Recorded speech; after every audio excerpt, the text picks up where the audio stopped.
As I opened my eyes, I realized I had no idea where I was. Hello? Hello? This wasn't good. I checked my hands and still seemed to be flesh and blood. What's happening? Where am I?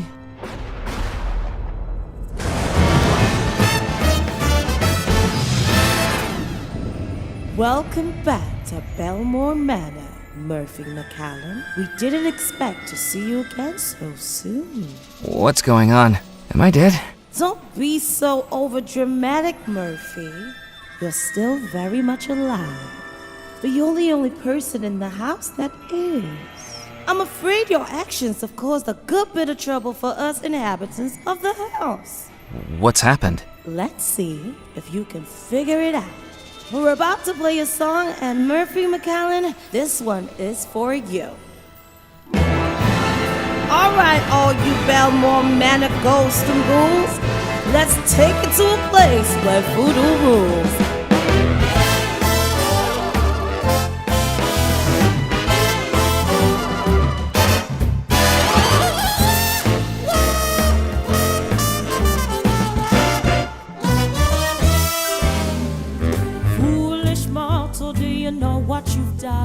A house of spirits, but we know of one with evil intentions and now no preventions to all that evil scheme. You're now implicated in this complicated supernatural dream.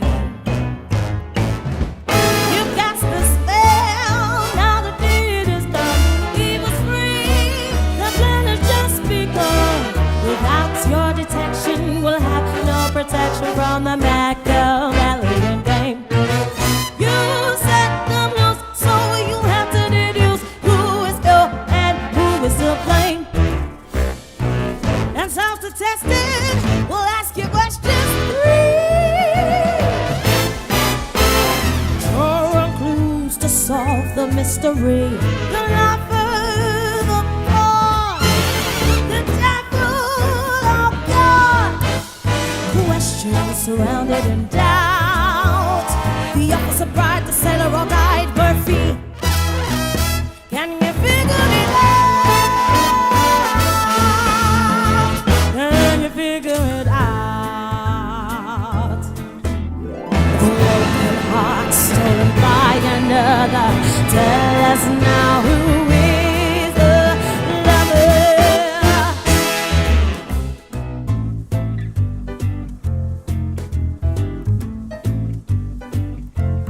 I think the sailor was the lover.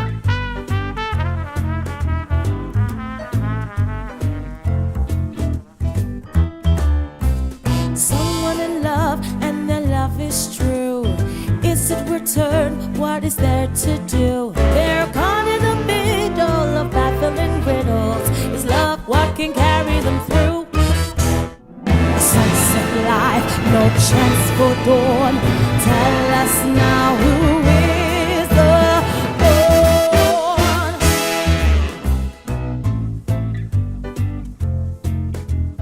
I think the bride was the pawn.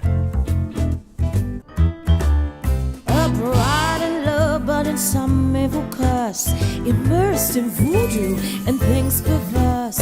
She cannot protest, and her mind's not possessed of things that only get worse.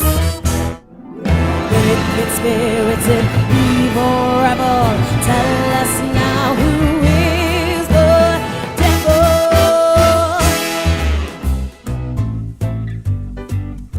I think the officer was the devil.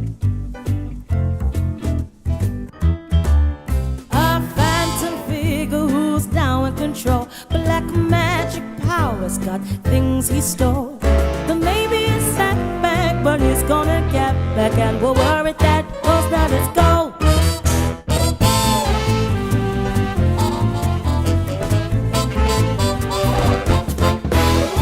Maybe you listened and now you've done it. You took a gamble and you have won it. A bride in a sail and a sailor's farewell, and an officer pulling the strings.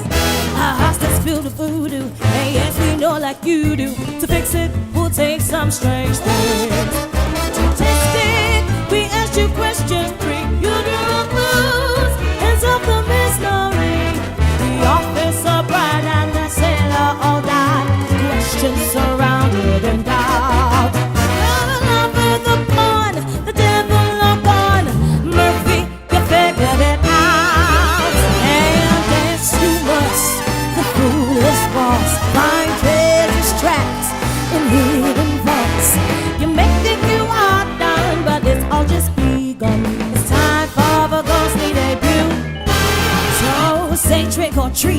there's a goal to defeat. And Murphy, we hope that you do.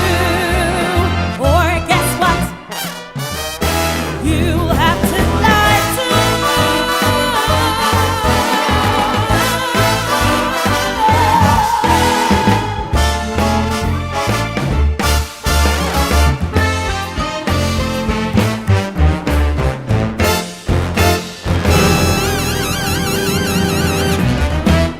after that too.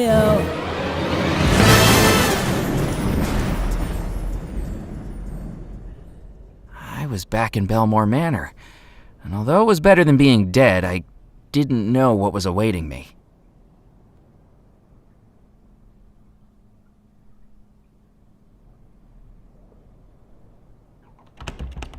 I'm sure I left this door unlocked.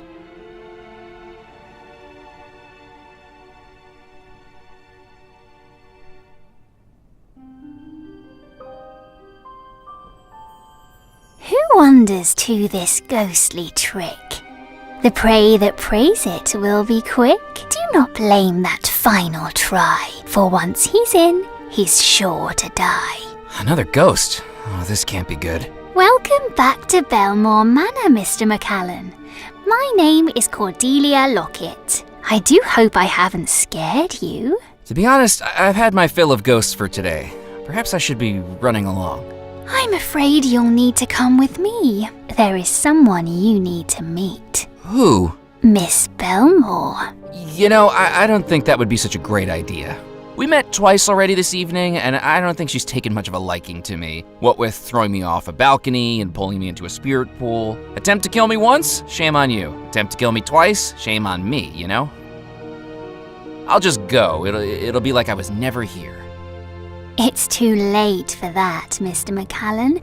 I really must insist. What have I gotten myself into? Miss Bellemore, Mr. McAllen is here to see you. I don't see anyone.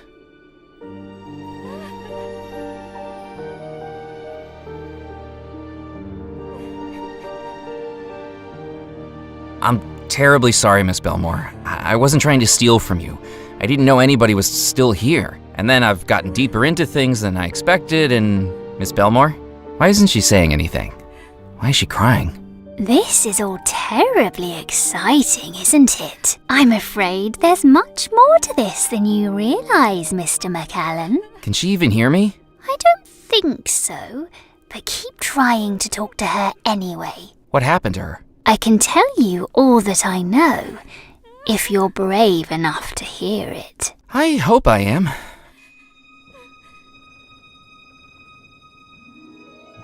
I was there on that night, all those years ago. And it wasn't Miss Bellemore who was to blame. The morning of the wedding, Mr. Rackham left a gift on Miss Bellemore's dresser. A small leather pouch with strange beads and strange markings. I shouldn't have been looking, but I saw her open it. It was black magic. Everyone had heard the rumours about Mr. Rackham, but I saw it with my own eyes. Miss Bellemore panicked. She threw the pouch into her music box, slammed down the lid to lock it, and threw the brooch into the fireplace. But it was too late. She was losing herself. I could see it in her eyes. Minutes later, she asked me to bring her fiancé to her room. It's bad luck to see the groom before the ceremony. She told him she didn't love him, but I don't think it was her speaking. He begged, he pleaded, his heart broke in two. He was devastated. I saw him head up the staircase to the balcony overlooking the garden. But oh dear, I didn't know what he was going to do.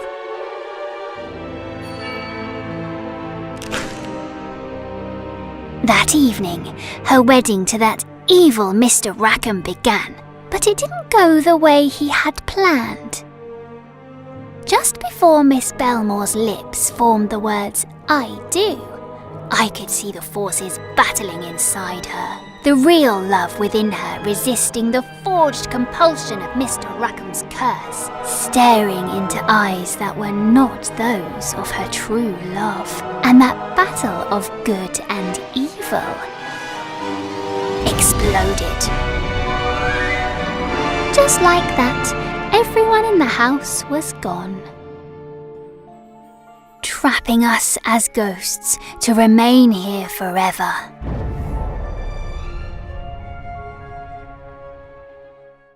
For more than 30 years she's been like this, her mind trapped in an eternal battle between the true love in her heart and the evil magic trying to control her. More than 30 years of never-ending heartbreak. And while Miss Bellemore is trapped in torment, do you realise what you've done? You've summoned all the ghosts in the house, including Mr. Rackham, that manipulator, that occultist, that devil, the cause of Miss Bellemore's suffering. He's once again free to pursue his evil deeds, because you released him. If Abigail is under a spell, how is she able to attempt to kill me twice? Well, it's never happened before. Maybe she's losing the fight against Mr. Rackham's curse, and the evil inside her is growing more powerful. Oh dear, it's almost too terrible to think about, isn't it? Why is Rackham doing all this? What does he want? He's after the same thing you are, the Bellemore treasure. But he's willing to do a lot more to get it. And he doesn't care who gets hurt in the process. I'd say he's a lot more committed than you are. I have to do something. How can we stop him? I'm afraid I don't rightly know, but Miss Bellemore might. She managed to break out of the spell once, just at the moment of the explosion when Mr. Rackham tried to carry out the wedding. Perhaps if you take her back to that moment, she might be able to break out of it again. To do that, you'll need to create a love antidote to Mr. Rackham's curse. How can I create a love antidote? Look in the mirror. In this reflection, she's as happy as she was on the morning of her wedding. And look, there in front of her, 4 wedding mementos and the echoed music of the wedding march, each one a touchstone of that final happy time. If you could gather those 5 things, perhaps we might bring her back to the moment she escaped the spell, even if just for a moment. There's something else you should know. Mrs. Craddock, the housekeeper, has announced that all wedding preparations are to resume upon the orders of Mr. Rackham. He plans to repeat the wedding tonight. You don't have long. But what if I break her out of the spell and she is evil now? I think you'll just have to take that risk. Maybe I should go. Try to find someone who knows more about this. Oh, don't you know? You're just as trapped within this house as any of us ghosts. Try the windows, try the doors. We all have 1,000 times. But it's no use. If you want to escape, she's your only hope. That can't be true. I haven't died. I can't be trapped here forever like you. In moonlight's glow, a spectral cell, and whispers of an eerie spell. No one hears his silent shout, for once he's in, he can't get out. No amount of force or technique or desperate longing would open the door. Cordelia was right. I was trapped. And as I looked around at the house that held me, I felt both dead and alive at the same time. Both awake and in a dream, or a nightmare.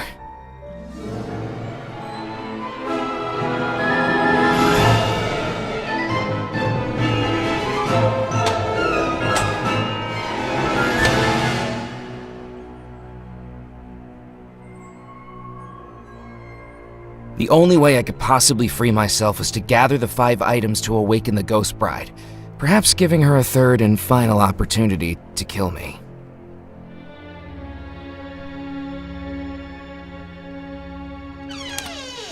Hold it right there.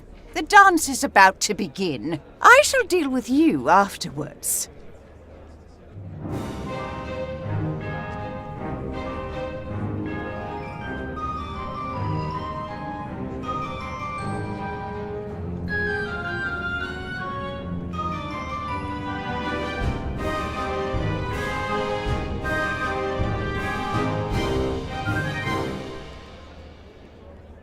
The skill, the movement, the passion. It certainly gets the blood pumping. Now then, do you have an invitation? An invitation?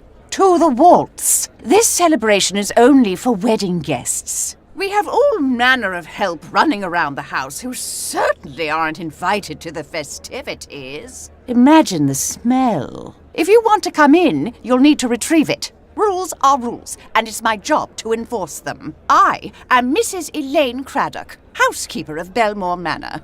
Who are you, anyway? Murphy McCallan. I'm just a visitor. Evidently.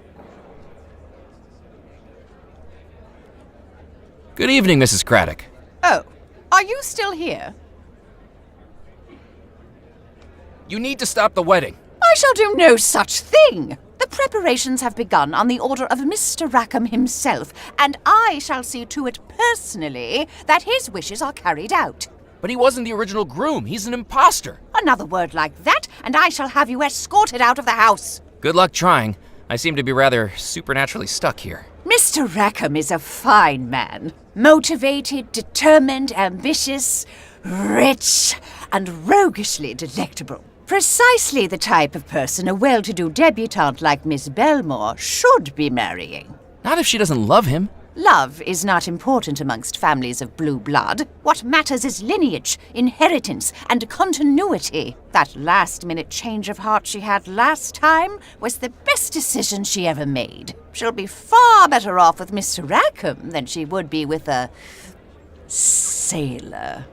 She sputtered the word with such disgust I half expected her to scrub herself clean afterwards. I mean, really, what was he going to do for her? Fetch her a fish supper, clear the decks, and sing the sailor's hornpipe? Do you get a funny feeling when your wealth keeps on depleting you should never marry sailors when your funds run low?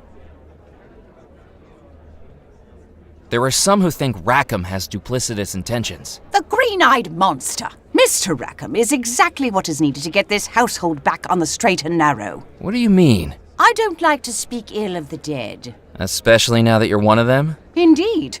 But I'm afraid that the Bellemore brothers were becoming increasingly unusual before their disappearances. Their interests veered away from the economic and turned towards the esoteric. And now look where we are. You think the Bellemore brothers caused you all to be trapped in the house? Perhaps not directly, but their decisions certainly led to it. To find out the Bellemore brothers were inviting sinners into this house when I gave this household the best years of my life. And the best years of your afterlife now. I am a servant to serving, but even I have limits. Please, could you let me in to see the waltz? Certainly not.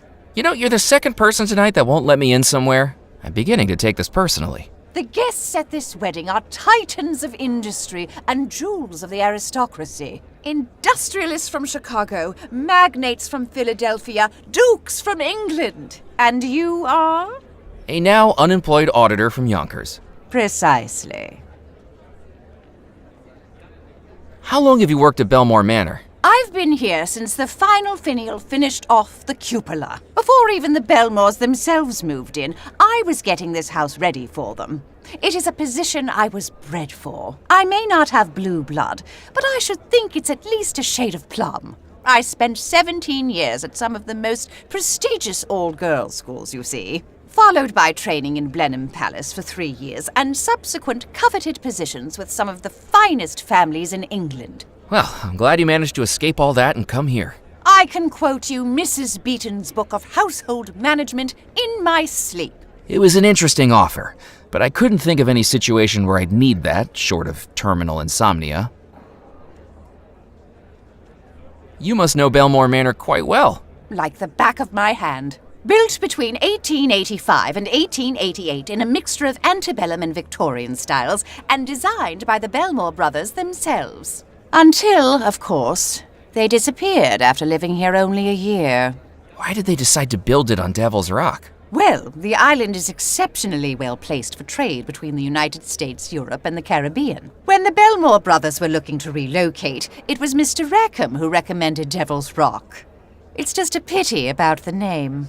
You speak very highly of Mr. Rackham. The Bellemore brothers may have had expertise in exploration, innovation, and public relations, but it was Mr. Rackham that pulled those three threads together into the beautiful business tapestry that benefits us all. Do you know anything about the treasure of Bellemore Manor? The stuff of whimsy. The Bellemore family had their capital invested in stocks and bonds, not hoarded in a heap like some fairy tale dragon. And don't even think about snooping around the house looking for anything, or I shall have you removed from the premises. If anyone would know of a secret treasure hidden in this house, it would be me. Thank you for your help. Goodbye.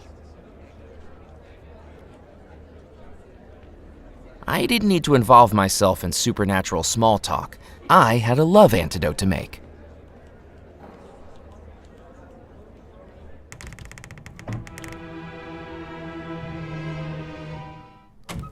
You, boy!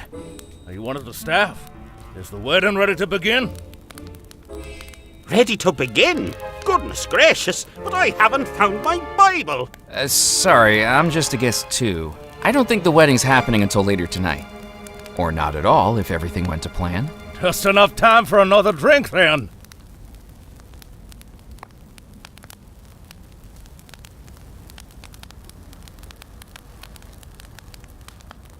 Good evening. Hello, my child. Oh, don't get him going again. And what is your name? Murphy McCallan. Hello, Murphy. I am Father Foskett, spiritual shepherd of St. Juniper's Parish. Have you seen the good book? I'm not the most religious person, but I have read parts. No, I mean that rather more literally. I've lost my Bible and have no idea where I put it. Have you seen it? I haven't, I'm afraid. Pity. Are you here for the wedding? I am officiating the wedding. With everything that's gone on in the house, we must thank God we have someone like me to keep us on a righteous path. I've been told that Abigail Bellemore doesn't really want to marry Rackham. You need to call the wedding off. We shall stick to the system, young Mr. McCallan. Objections should be heard during the ceremony, not before, when all parties may articulate their feelings on the matter. These things are greater than you and I, you know. Until then, we must treat the wedding as the joyous occasion it is. What do you think of Abigail Bellemore? A little headstrong, in my opinion, but a lovely young lady. I baptized her, you know. She grabbed my nose as I held her over the font, right up the left nostril. Wouldn't let go until her brothers distracted her with a teddy bear. Still, she's a very caring girl. Just not two ecclesiastical noses. Is St. Juniper's your church? That's right, young man. A beacon of godliness on an otherwise spiritually desolate isle. I hate to be the bearer of bad news, but I think St. Juniper's been taken over by rum runners. Criminals? In my church? Good God! They must be removed immediately. Let's not be too hasty. They sound like my type of gentleman. That's the type of church I can see myself attending. I could do with less of your opinions, thank you. Many things can be preserved in alcohol, Colonel. Dignity is not one of them. I'm not the most well-read on religion, but shouldn't you be in heaven now? Gold standard question, my boy. Well, I'll admit this isn't what I expected. Perhaps the good book has some missing passages. I think we can do without your theological input, Colonel. Is there a way to fix it? Well, that's precisely what I'm doing, young man, as we speak. It looks like you're just sitting in an armchair. You don't see the metaphorical cogs whirring around in my head, the tick and the tock of the thanatological matters in my mind. To the layman, I might appear to be just sitting in an armchair, but in reality, I am studying the Bible, or at least I would be, if I hadn't lost it. You've lost it, all right. Do you think it might be voodoo keeping you here? Voodoo is nothing but mumbo-jumbo misdirection. I fear we may be in limbo. Some devilish force has interrupted the supernatural order of things. I think Rackham might be practicing black magic. That is an extraordinary accusation. I refuse to hear another word of it. He is a God-fearing man who always attends the sailor services, and he has donated generously to the church and my vacation fund. The culprit here is that awful sailor Abigail was going to marry. It is precisely because Miss Bellemore's marriage to Mr. John Rackham was interrupted that we are still here. And why we must continue the wedding as planned tonight. It shall be our way out. I best be heading off. God be with you. Good evening. Good evening, my boy. I'm afraid you'll have to speak up. Old army injury, you see. Care to join me for a drink? Colonel Bloom, how many times must I warn you about your predilection for hard drinking? It's not hard drinking. It's very easy. What do you say, my boy? You care for a nip? I probably shouldn't. I'm a little preoccupied at the moment. Well, don't go saving it for the toast. You'll be waiting decades. See? This is what I was talking about. This is the kind of ungracious, ungentlemanly behavior that will spell your doom, Colonel. Stop trying to threaten me with eternal damnation, Foskett. If it was going to happen, it would have happened by now. I'm pretty sure I'm dead at this moment, and I don't see any evidence of women playing harps. Just you harping on at me. Did you see much action in the army? I killed 4 men. From food poisoning, Colonel Bloom's title is an honorary one for services to catering. The Cattle King's what they called me. I owned farms from New Orleans to Tallahassee. Beef, leather, dairy. It was a roaring trade. Or at least a mooing one. Those cows, they were my army. I tell you, everything a man needs can be provided by a good troop of cows. Herd of cows. Of course I've heard of cows. I was just talking about them. What are you drinking, Colonel? Good hearty rum. It'll put fire on your chest and hair in your belly. Wait. And perhaps it is time to consider whether you have drunk too much of it, Colonel. Or perhaps give it up altogether. I could easily give up alcohol. I've already done it hundreds of times. I think you'll find the time between one glass and the next does not count as teetotalism. Perhaps we should be grateful to the Lord that your glass remains empty. Are you looking forward to the wedding? I'm looking forward to it being over. In my opinion, being stood up at the altar for 33 years is a pretty bad sign. Not what strong relationships are made of. And you should know, Colonel. You've only had hundreds of them.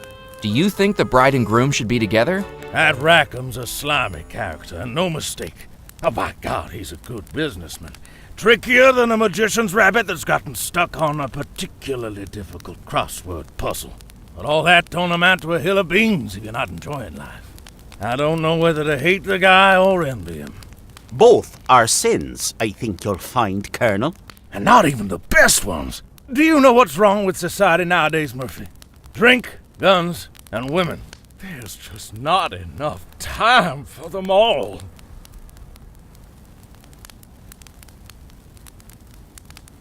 Have you ever married, Colonel? Oh, yes.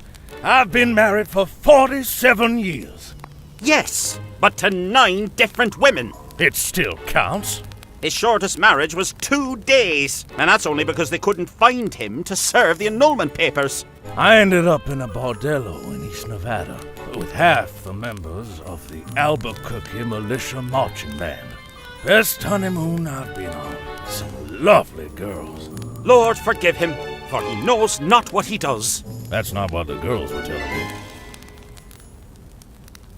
Do excuse me. I'll be back. At your leisure, my boy. I have nowhere to go and nothing to do. Idle hands are the devil's playthings. Try idling your mouth for a change, you old curmudgeon.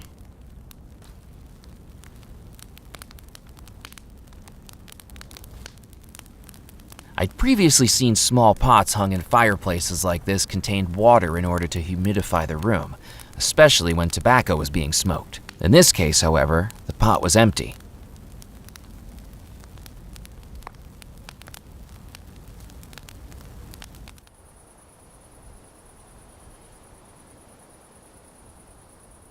I couldn't reach the skeleton from inside the house.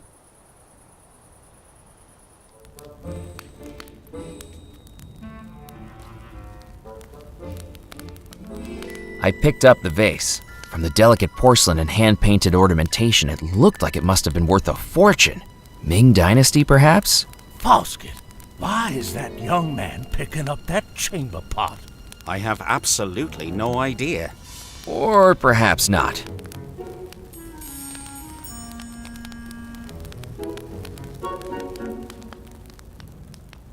The empty glass was best left where it was.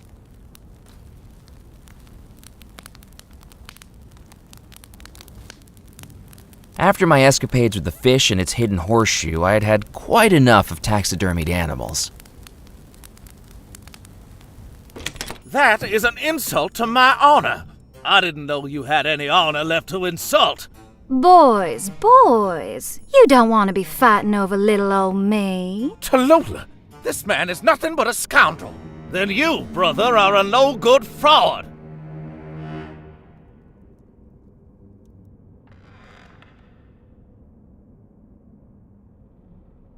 It was a devilish carving of a satyr, half man, half goat, holding a shield.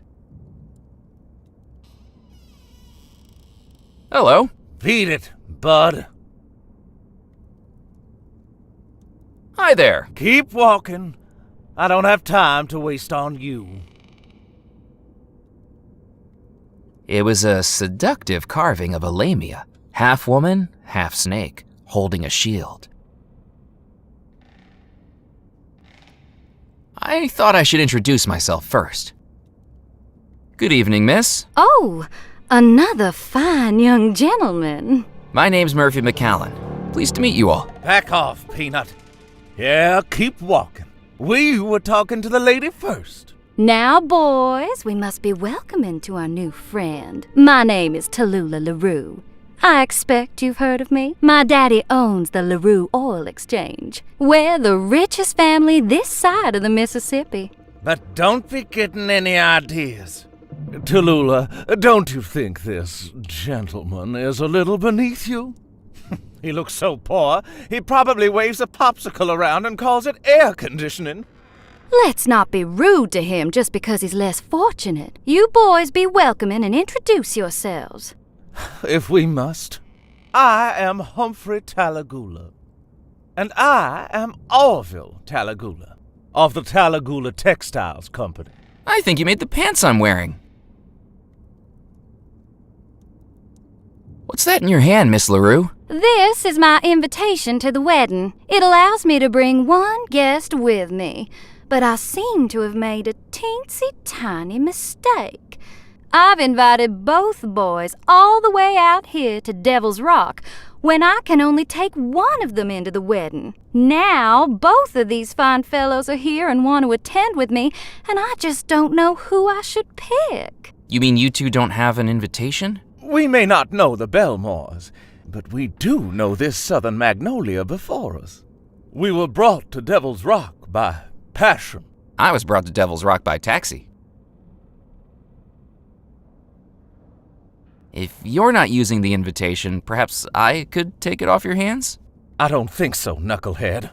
Miss LaRue is going to need that invitation for when I accompany her. Over my dead body? Have you seen yourself? You're already dead.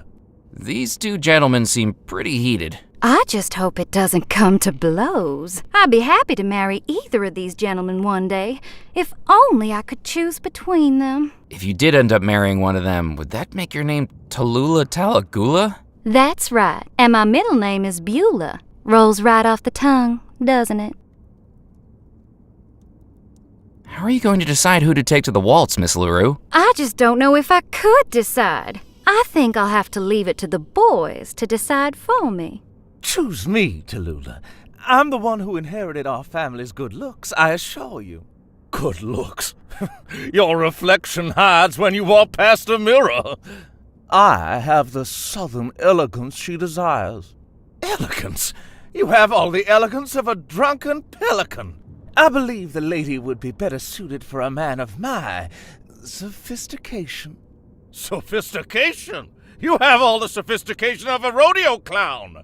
It's my bravery that she needs. Bravery? You'd run away from a June bug. If you think yourself so brave, then we must put it to the test. Brother, I challenge you to a duel. Not if I challenge you first. Gee, I wouldn't want a duel to take place because of little old me. But if that's how things have to be, let's get the guns on the table, boys. McCallum, you shall be the adjudicator. I shall? I'm glad you've agreed. What exactly does that entail? In order for the duel to be fair, an independent third party must load the pistols and declare the victor. But I've never loaded a pistol before. Don't worry, McCallum. A donkey with a lobotomy could do it. You have at least half a chance.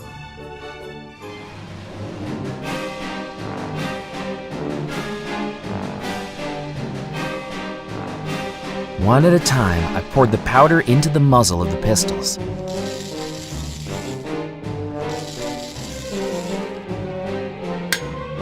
I then dropped the shot into each muzzle.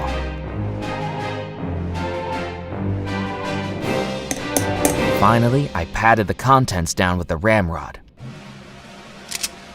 No pussyfooting around here, boys.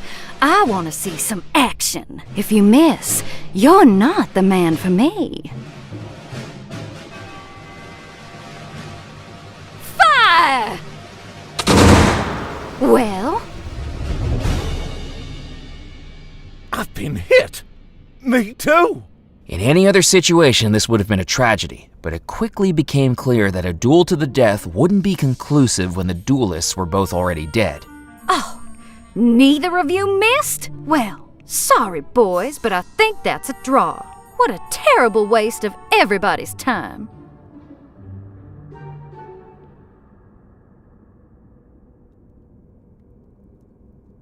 Good evening, Miss LaRue.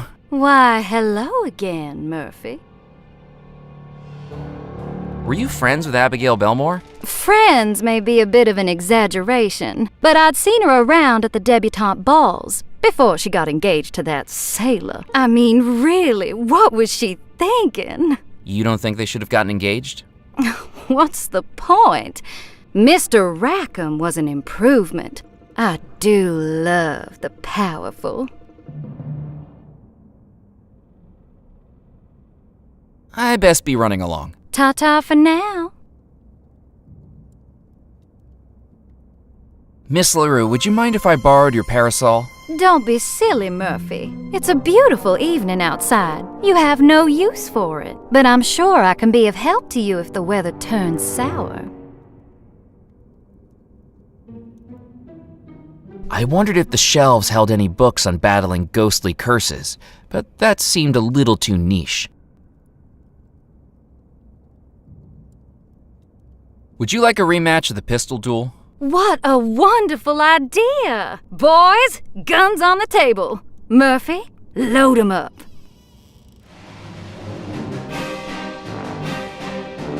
One at a time, I poured the powder into the muzzle of the pistols. I then dropped the shot into each muzzle. Finally, I patted the contents down with the ramrod. Remember, boys, if you miss, you're not the man for me. Fire! Well? I've been hit. Me too. Oh, neither of you missed? Well, Sorry, boys, but I think that's a draw. What a terrible waste of everybody's time.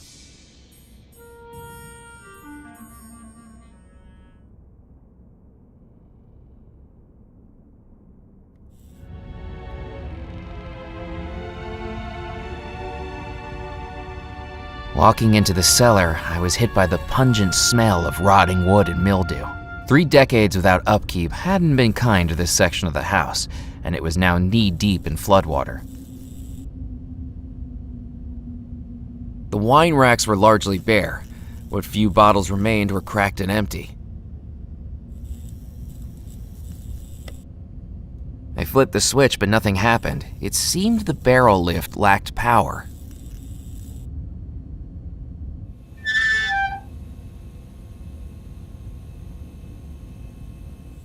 I took the handful of candles from on top of the fuse box. I couldn't do anything with it. The wire had corroded into the fuse box. I couldn't budge it with my hands.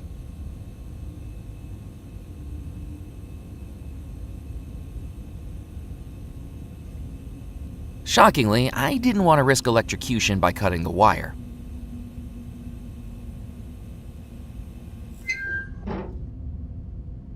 Knowing the type of animals that lived in the murky water on this island, there was no way I was stepping into the floodwater. I needed to use the switch to operate the barrel lift.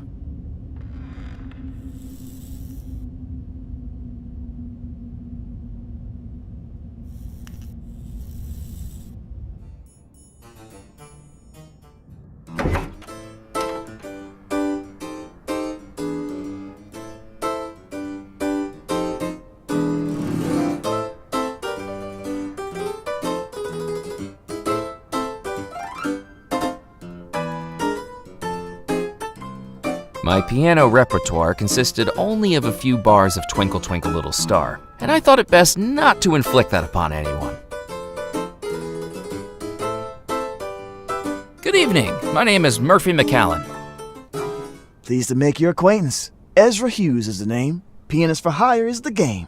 Got any events coming up that you can use a pianist at? I do weddings, christenings, bar mitzvahs, funerals. You're still hustling for work? Isn't being a ghost an impediment? Hey, when you're self-employed, you've got to keep that next paycheck coming in. But you're trapped in the house. Well, I admit I'm not normally based here, but Bellemore Manor makes a lovely venue. How's the gig? It's the gig of a lifetime. Quite literally. I just didn't realize how short that lifetime would be. Still, I should be making out like a bandit at the end of it. Why's that? My contract says I charge overtime at time and a half. So far, we're 30-something years past my original end time. Is there much to spend your money on when you're dead? They say you can't take it with you, but I don't seem to be going anywhere at the moment, so why not find out? You don't seem to have much of an audience. Most have gone through to the ballroom for the waltz. Still, at least it means I don't have the Southern Belle from hell hovering over me. When you say Southern Belle from Hell, do you mean Tallulah? That's her, the Black Widow of the Bayou. What's wrong with her? Well, she has a reputation, doesn't she? A reputation for what? Murder. Tallulah is a murderess? Now don't be getting me caught up in a slander suit, but behind those demure, blush cheeks is the mind of an absolute psychopath. She's been engaged 3 times. Each of her fiancés died in ridiculous circumstances. Did she murder them for money? That can't even be the motive. You'd think she'd go ahead and marry them, so all their worldly goods become each other's, right? But her family's already got more money than honeybees got buzz. And she finishes them off before they've even booked a venue. I think she just does it for the thrill. Someone should really tell her about wing walking. Are you local to Devil's Rock? No, New Orleans born and bred. Hard to grow up in the Big Easy and not fall in love with this music. Street performers in the French Quarter, brass bands on the balconies, parades at Mardi Gras. It's in the air down there. So what brought you here? Work.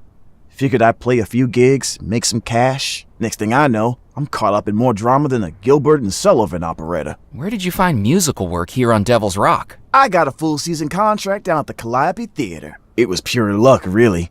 The original pianist broke his arm. How? Before the renovation, that place was falling apart. 14 people in the audience watched as the stage gave out right in the middle of Claire de Lune. Pianist and piano falling straight to the floor into the basement. Ouch. Physically, he was fine. Emotionally, devastated for months. Sounds like he went through a bad stage. Yardley Bellemore was a performer too, wasn't he? And more. Writer, director, producer, philanthropist. He's the one that bought the Calliope, fixed her up, and hired me. Once he came on board, that place got put on real shows. Real shows? Yeah, before Yardley put up the funds, they were so broke they had to rely on sponsorships. The final year, Bon Tom Bakery funded everything, with conditions.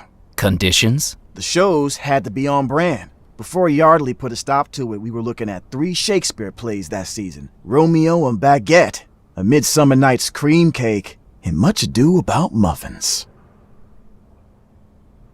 Do you know what happened to Yardley Bellemore? I haven't a clue. But you know what? I think I was one of the final people to see him alive. Oh, really? He came down to the Calliope to offer me this gig for the wedding, and I overheard him talking to someone backstage after I had finished rehearsing. What were they talking about? Well, after Yardley scrapped the baked goods from Romeo and Juliet, he was after ideas to bring something new to the story. This fella was telling him about a place he'd found, an actual crypt. Such a missed opportunity, really. Can you imagine? Romeo and Juliet's tragic finale, played out in the Capulet tomb, the star-crossed lovers' final doomed moments in a real-life, honest-to-God crypt. The last thing I heard was them setting a date to check it out. And then, well, after that, no one ever saw him again. Do you know who the man he was talking to was? Rackham, I think you call him. Don't know where his interest in the theater came from all of a sudden. I'd never seen him in any performances. Do you know where I could get some wedding music? I take request. It's part of my contract for the wedding. What are you after? I need some wedding music to play to Abigail Bellemore, upstairs in her bedroom. I might be able to move people with my music, Murphy, but there's no chance I can move this piano up to the 2nd floor. I should get going. See you around, Murphy.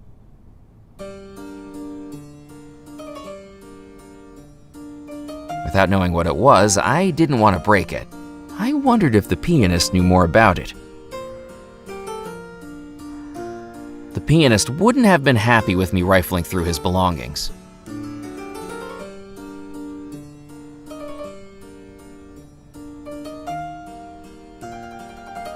The shield was out of reach, but I didn't plan on jousting with any knights that day anyway.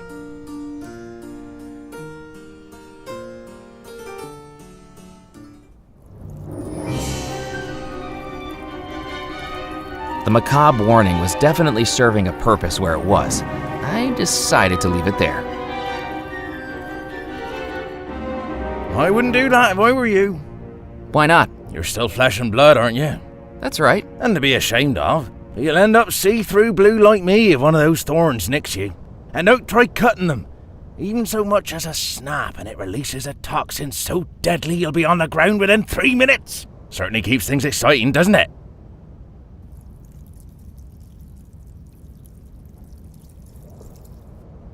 Watch out for that vine down there. Little bugger was trying to make a break for it earlier. Oh, okay. Will do. I didn't have the slightest idea what the gardener was warning me about. But like a snake coiling around its prey, it soon became apparent. Help! Help! What's all the fuss about? This vine's got me, it won't let go! Oh, she likes you, she does. Well, the sentiment isn't mutual. I've never seen a plant so attached to someone before. That's exactly the problem. Its hold was getting tighter. I needed to get away before I was dragged into the flower beds.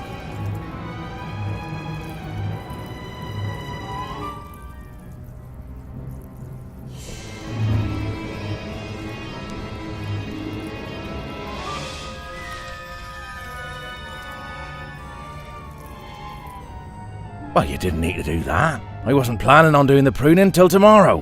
What was that? Just a Devil's Rock creeper. Oh, they do seem to have gotten a lot more active since I was last tending the garden, though. First, the animals on this island had tried to eat me. Now I was finding out the plants wanted a nibble too.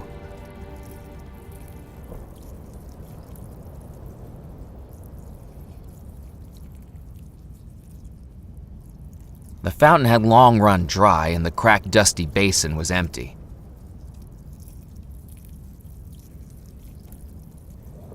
I couldn't see anything I could do with the statue. Good evening. Pleasure to meet you, young man. I'm Rupert Riddle. I'm the gardener for the Bellemore estate. And whom do I have the pleasure of meeting? Murphy McCallan, pleased to meet you. Do excuse the state of the conservatory. After 30-odd years without so much as a pruning or watering, it's taken on a mind of its own.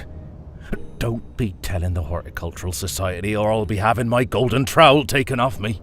You've won awards for your gardening? Oh yes, this conservatory is rather famous. Welcome, Murphy, to the Poison Garden. Poison? Why would the Bellemore brothers want a poison garden? Academic interests, prestige, and morbid curiosity, I should think. Master Cecil liked to study them. Master Xavier used to collect them on his expeditions. And Master Yardley, well, he just liked the theatricality of it all. Isn't it dangerous? Well, it all depends on how you use it, doesn't it? A few berries of deadly nightshade could kill a person, or cure their headache. Hemlock killed Socrates, but I used it to treat my arthritis. These plants may be dangerous, but that's because they're powerful and mysterious. From medicine to murder. Exactly. The power to heal and the power to kill. That's what makes them so interesting. Remind me never to get on the bad side of a florist. What's the secret to growing your garden? Plants need the same things as you and me, they do. Food, water, sunlight, and someone to chitter-chatter with. You talk to your plants? And sing.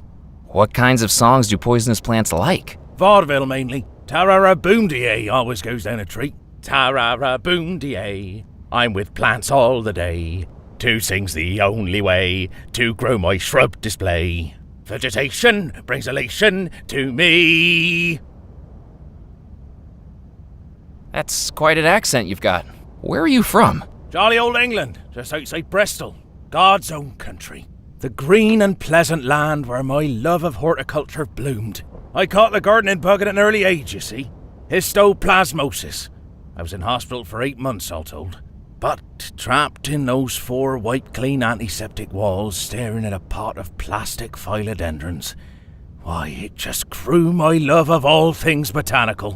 Why did you move to Devil's Rock? I came over with the Bellemores, didn't I? Got myself a little cottage on the edge of the estate near the mausoleum. Bugger if I can get to it now, though. Shame, too. Why's that? Do you miss home? Oh, I think I left the gas on. Wouldn't want an accident now, would I? Could be the death of me. What are you working on at the moment? I suppose I ought to be pushing up daisies. But death isn't going to stop these green fingers. So I'm getting right back into it where I left off, tending to these plants. It's not quite the same as it used to be, I must admit. How so? I suppose, being dead now, they've lost some of their allure. It used to be that one prick of the finger, one wipe of the nose, one accidental inhalation of a seed, and that would be the end of it. Things just aren't as exciting anymore. Will you be attending the wedding? Me? Get an invitation? I'm not sure overalls would meet the dress code. But it's a good thing too. I wouldn't trust that Rackham with a hosepipe on a hot day. Why not? Well, it's not like me to tell tales. But it wasn't long before the Bellemore brothers started to disappear that Rackham was in here asking about the poison plants. Very suspicious timing if you ask me. You think he murdered them? I couldn't possibly say. I need a bouquet. Can you help me? I'm a gardener, not a flower arranger, Murphy. Is there anything in here I can take without it killing me? I'm afraid the only non-poisonous plants were those down in Abigail's flower bed. She had her own little area that I used to help her with. There's only that one flower that stayed alive in the whole conservatory. Funny that. What's funny about it? That's the same flower bed Abigail used for her bouquet the night things went awry. That'll be perfect. Is there a way to get rid of the thorns? Oh, certainly. A good drenching with alcohol should kill 'em off. Who's the statue of? Oh, him. He's from an old Indian fable the Bellemores used to have read to them as children. It was a gift Cecil Bellemore gave his brothers a couple of years before he disappeared. Quite the conversation piece. What was the statue's story about? A young Maharaja prince who sold his kingdom for a single coin, all so he could use it to save the love of his life. How romantic. I suppose, if you're into that sort of thing. Thanks for your time. Before you go, you wouldn't do me a favour, would you? What kind of favor? Well, I was just wondering how that flesh and blood thing is working out for you. Excuse me? It's just, and I don't mean to impose, but my eternal frustration is that I have 187 different ways to die in this conservatory, but I was never able to test any of them out. Now that we've all discovered death isn't quite so conclusive, I was wondering if you'd want to help out. Help out how? Well, we could test out some of the plants on you. They'd kill me! Fingers crossed. The dainty old man's eyes glowed with unrestrained excitement at the mention of murder. His dottery demeanor offered a complete contrast to his apparently homicidal tendencies. He was like a tortoise holding a machine gun. Now, don't make such a drama out of it. We could put it in a nice pie, and maybe some herbal tea. I know the recipe for a lovely cobbler. Definitely not. Let's cross that possibility out right now. I was only asking. Maybe let me know if you change your mind.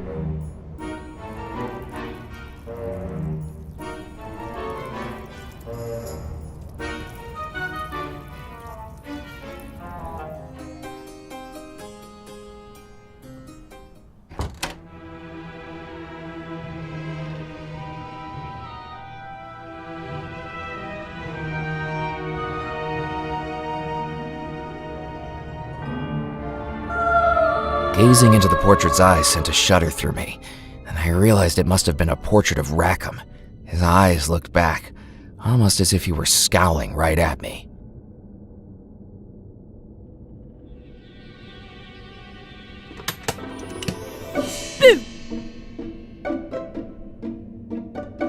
Haha, the look on your face. What are you doing? Oh, you could have scared me to death. Imagine how cool that would be. I don't think I'd be very happy about that. Baby. Who are you anyway? My name's Murphy McCallan. I'm a guest. Who are you? I'm Sebastian Pock. The little boy puffed out his chest with a grin that would make the Cheshire Cat jealous. What were you doing in the trunk? Playing hide and seek. That stuffy old vicar challenged me to a game and hasn't found me in more than 33 years. Don't you know it's dangerous to shut yourself up in places like that? You could have gotten locked in. Well, it's funny you say that, actually. I think the latch closed on me while I was inside. Still, what's the worst that could happen? I'm already dead. What are you looking so pleased about? I'll have a new toy to play with later tonight. A brand new Guggenhose Model 5 wind-up tin boat. I'm going to play with it in the bathtub down the hall. That's funny. I know a little girl who accidentally got one of those for her birthday today. Yeah, funny that. The boy pulled an expression that made him look slicker than a politician in an oil spill. You've been in that chest for 33 years? On and off. That's got to make me a hide-and-seek champion. This house is amazing for it. Before I climbed in the chest, I must have explored every room in the house. The ones that aren't locked, at least. You haven't seen the Bellemore treasure while you've been exploring, have you? There's a treasure here? Like pirate treasure? That's what the stories say. And you believe them? I thought kids were supposed to be the gullible ones. I don't think it exists. Why not? Because if it did, I would have found it by now. This is a long shot, but do you know Mallory Wisp? Sure, I know Princess Stink. She was getting a tin boat too. I know. I swapped over the pages in the toy catalogue, so she ordered the wrong thing. She'll get fed up with it, and I'll get to play with it instead. Well, that wasn't a nice thing to do. Nice guys finish last. That's what my father says. How are you and Mallory able to talk? You're a ghost and she's... A flesh bag. Right. A blood pumper, an air guzzler, a bone puppet, a muscle wriggler. Hey, I get the idea. How come you can talk to her? Children aren't so close-minded, I guess. Plus, she's the only person brave enough to come up to the house. Are you here for the wedding? Do you think I dress like this for fun? I look ridiculous. I thought you might be the mayor of Munchkinland. My mum made me dress like this. What's your excuse? Do you know the man in the portrait behind you? I don't want to look at it. Gives me the creeps. It's John Rackham, isn't it? Shh! Mum says we're not allowed to say his name. What do you know about Rackham? I don't want to talk about it. You know something, don't you? I can't tell you. I'd get in trouble. I won't say a word. Cross your heart and hope to die? That's ironic, given the circumstances, but sure. We came to the house a few months before the wedding was supposed to happen. My dad's a lawyer for the Bellemore Trading Company. A real important one. But oh boy, is that stuff boring. I was sneaking around, you know, just exploring the house. And I saw him, that man. He was talking to one of the Mr. Bellemores. The one that wore the white coat. Cecil Bellemore, the scientist? Yeah, he said he was going to his laboratory, but where it was hidden was a secret. I thought I could follow him. Did you have any luck? Not really, because I wasn't the first. That man, he was following him too, in secret. I kind of got too scared to keep going once I saw him. What scared you? I saw something. I saw something the scary man was carrying. What was he carrying? A dagger. See you around, kid. Bye.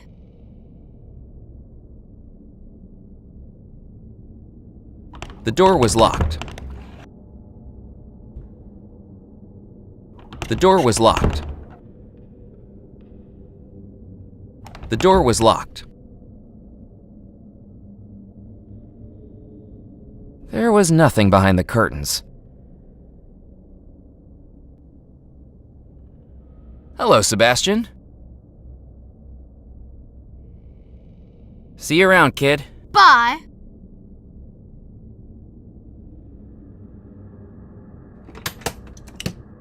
The trunk was empty.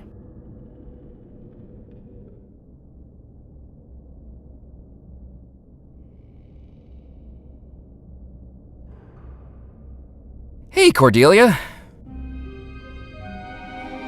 Oh, hello again, Mr. McCallan. Have you made the love antidote yet? I'm working on it, even though I'm still not sure it's a good idea.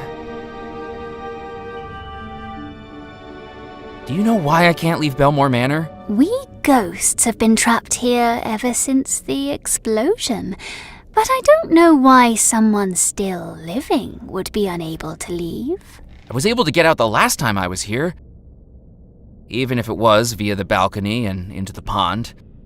I don't want to try that again. Something must be keeping you here now. Better hope it's not Mr. Rackham. Did you say there were rumors that John Rackham used black magic? Oh yes, all of the staff talked about it, even if we daren't mention it to the family. Crates and boxes delivered in the night, hidden from prying eyes, but not hidden well enough. We see what happens in this house. We hear the whispers in the night. We know.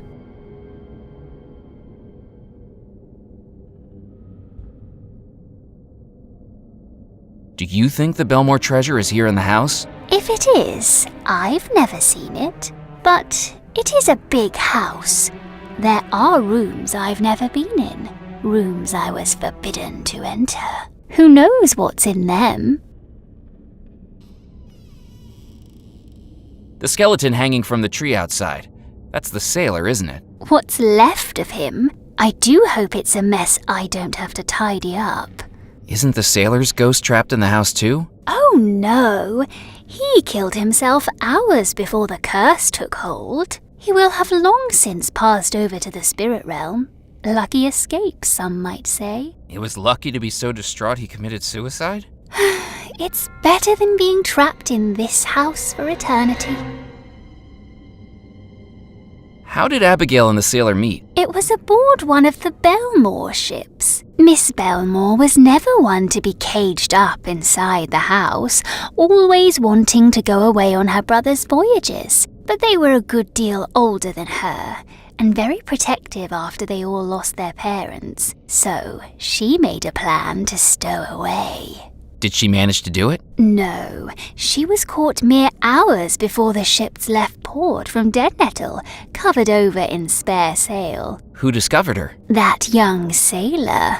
I don't think she was best pleased that he had to tell her brothers, and he did, but she didn't hold it against him. Instead, he told her of the voyages on each return to Deadnettle, and as the months progressed, she took more and more of a liking to him. I suppose fate will always bring two soulmates together, even when they least expect it. And that's how they fell in love. The young sailor promised that one day they would explore the world together. But until that day arrived, he would carry her in his heart on every voyage he undertook. He carved a wooden compass, split it into 2 pieces, and they each carried one, promising that despite their time apart, the necklace would be reunited once they were back together. How romantic. How did the Bellemore's parents die? A shipwreck off the southeastern coast. 28 perished, with just 1 survivor. Who was the survivor? Why, it was Mr. Rackham. Where do these doors behind me go? The middle door goes up to the cupola, but the key's been lost ever since Master Cecil died. There's not much up there from what I remember, just old sheets, linens and lace. And the door on the right? That's where the parlour witch lives.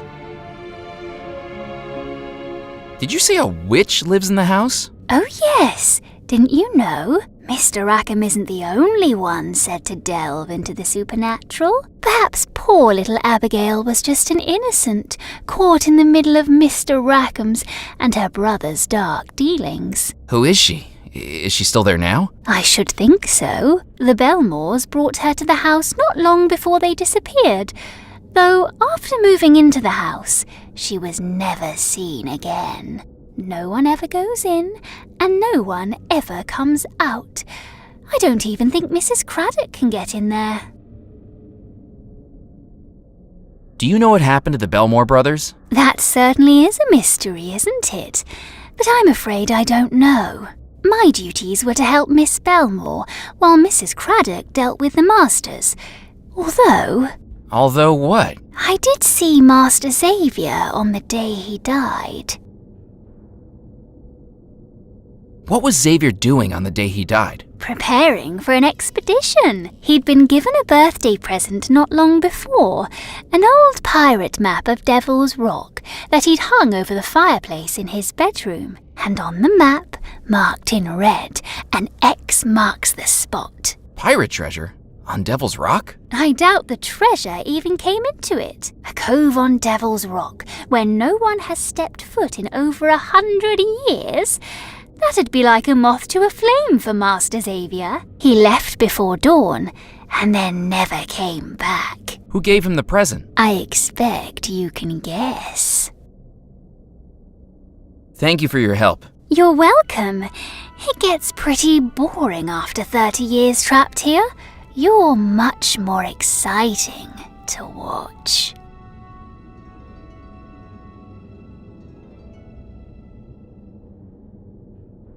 You can't have that.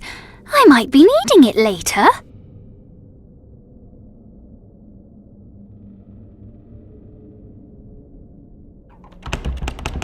The door was locked. The door was locked.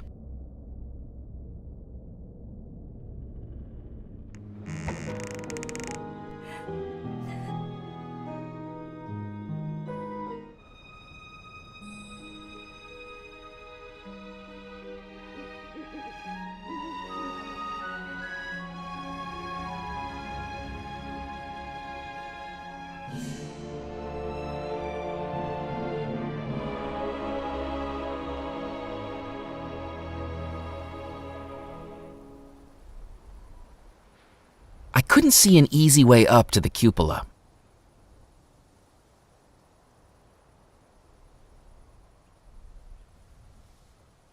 Whoa! As I rounded the corner of the balcony, I saw that the walkway had dropped away. The the mortar crumbling after decades of neglect. The ground was a long way down. I assessed whether the railing would be safe to climb. With the slippery ironwork and crumbling masonry, the answer was obviously no. But I didn't have the luxury of safety. Here goes nothing.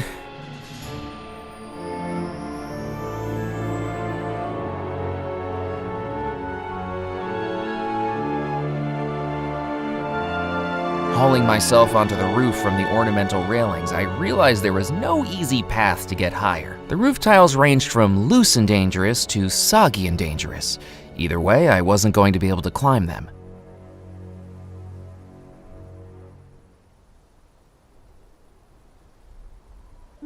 As I approached a lightning rod, I started to feel the hair on the back of my neck standing up. That was a close one. Fortunately, the lightning bolt had hit the lightning rod instead of me, breaking it from its socket and sending the rod tumbling to the ground below. I definitely didn't have the natural balance needed to walk across the cable unaided. From down on the balcony, the drain pipe was unreachable.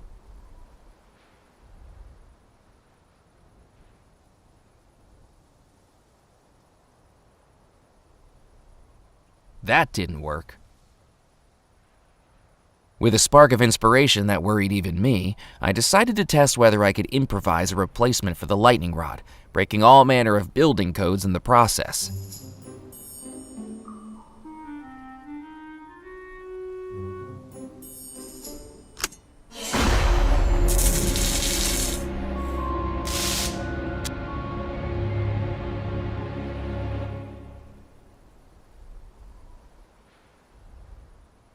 I couldn't see an easy way up to the cupola.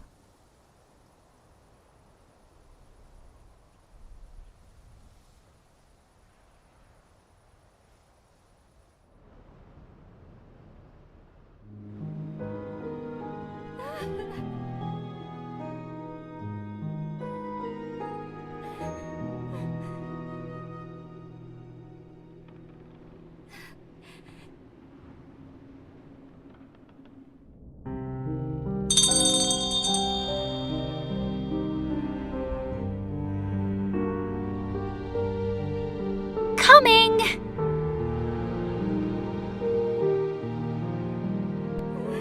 Miss Bellemore, did you ring for me? I didn't want to disturb Cordelia while she attended to the bride.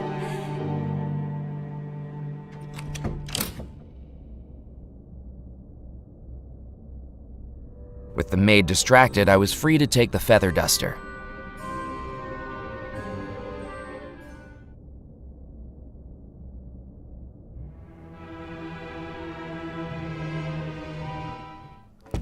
Did I hear gunshots through there? It's like being back at Alameda during the war. What happened there? A battle? No, my second wedding. The father of the bride didn't appreciate me canoodling with the maid of honor and got all the locals to run me out of town. Talk about a shotgun wedding.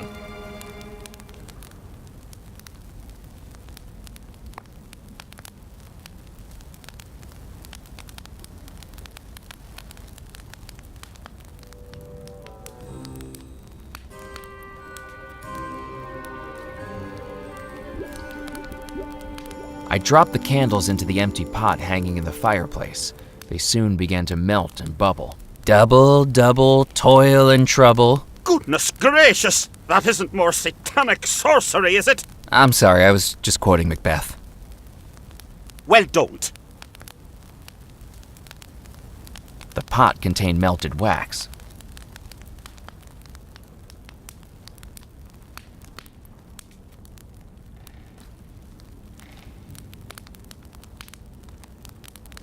Good evening, Father Foskett.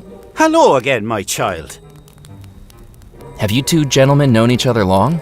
Gentleman's a stretch. Don't be so hard on yourself, Foskett. But yes, we've known each other since we were teenagers. We used to be roommates in college. But while I focused on my studies, the Colonel here focused on extracurriculars. I made it my duty to keep him on the straight and narrow path. And thankfully, you haven't done a very good job of it. I best be heading off. God be with you. I had nothing else to say to the Colonel.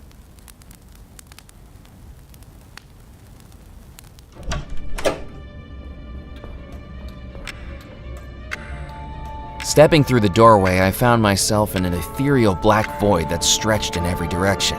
Draped in green fog, all I could see were staircases floating in all directions, and in the center, an eternally ticking clock.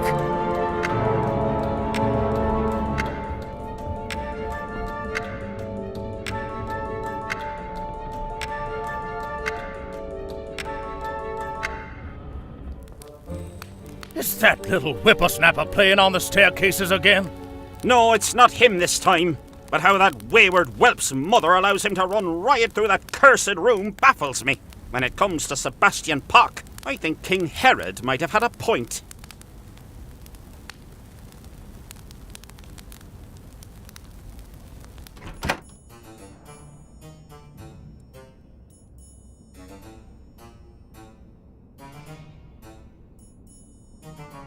Miss LaRue, would you mind if I borrowed your parasol? Don't be silly, Murphy. It's a beautiful evening outside. Didn't you see the lightning?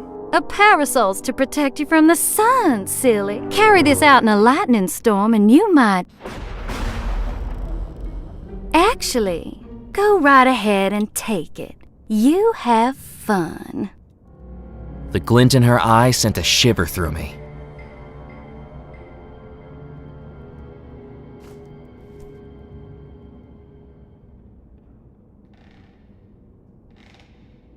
Good evening, Miss LaRue. Why, hello again, Murphy.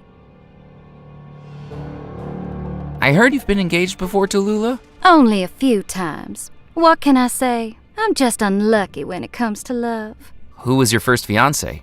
Buford T. Vanderbilt, the Silver Fingers of the Silver Lakes, played the banjo every day except Tuesday, and would serenade me as I stood on the plantation balcony, until he was found with banjo wire around his neck, garroted by his own instrument. Do you know when banjo songs sound their best? I don't think I do. When they're over. Who was your second fiancé? Chuck Charleston III, famed alligator wrestler. That is, until he overdosed on cough medicine an hour before his wrestling show and fell asleep on the riverbank. Ended up as 16 separate pieces inside the gator's belly. That alligator never developed a cough, though. Who was your third fiancé? Thaddeus Winthrop Jr., the maestro of Mardi Gras, held the biggest fireworks display this side of Montgomery. But who knows what his suit was washed in, because one stray spark and the man was up in flames like a creme brulee. Talk about going out with a bang. Now I've just got to keep an eye out for who'll be the next object of my affections. I best be running along. Ta-ta for now.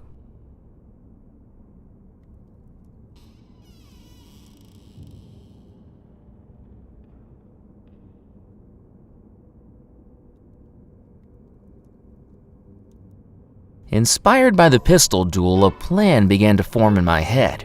With 2 wooden carvings on either side of the room, I could bore a rough hole in each of them. My, look at the carving. All wooden and carved and wooden.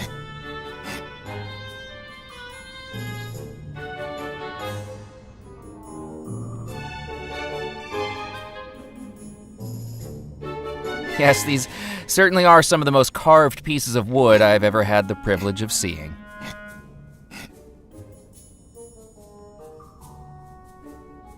When I was finished, they looked passably like bullet holes.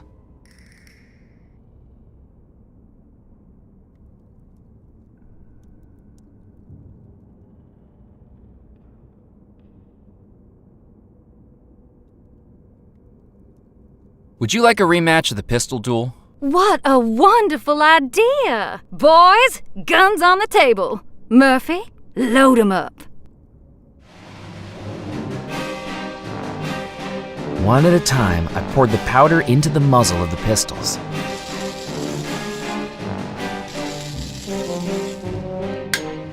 I then dropped the shot into each muzzle.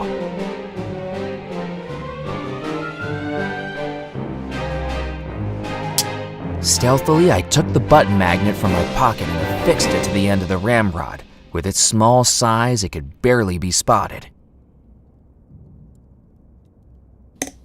Finally, I patted the contents down with the ramrod. When the ramrod emerged, the magnet I'd attached brought the shot with it. With the prestidigitation of a magician, I dropped it discreetly back into the shot tub.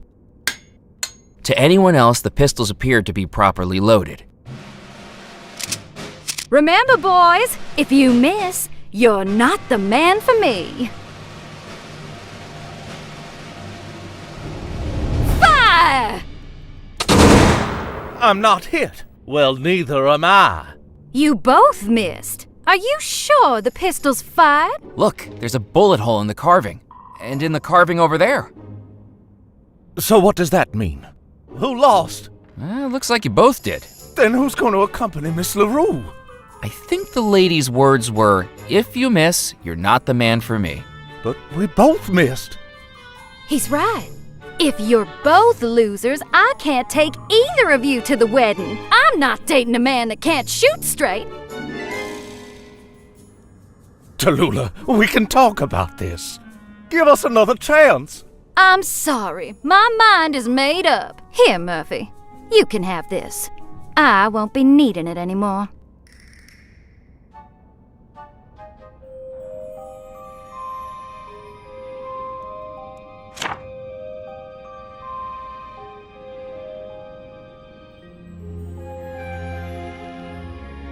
It was an invitation to the waltz in the Bellemore Manor ballroom.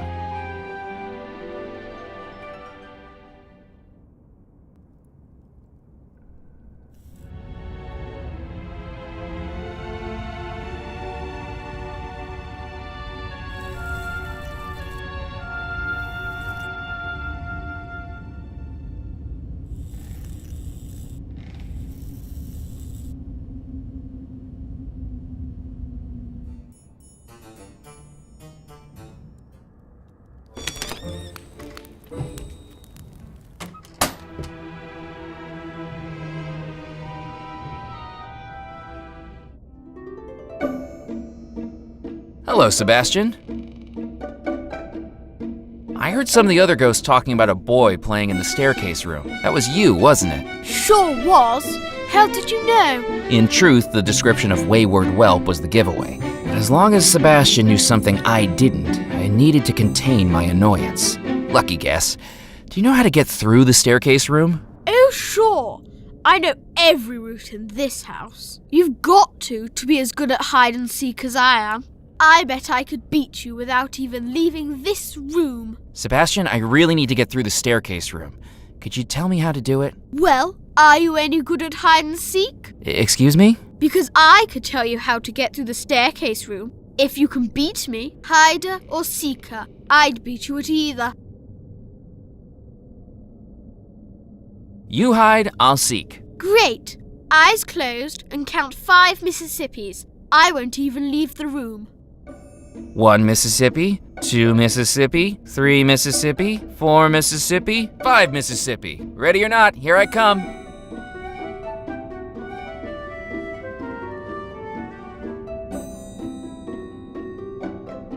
Are you behind the curtain? Boo! Too easy.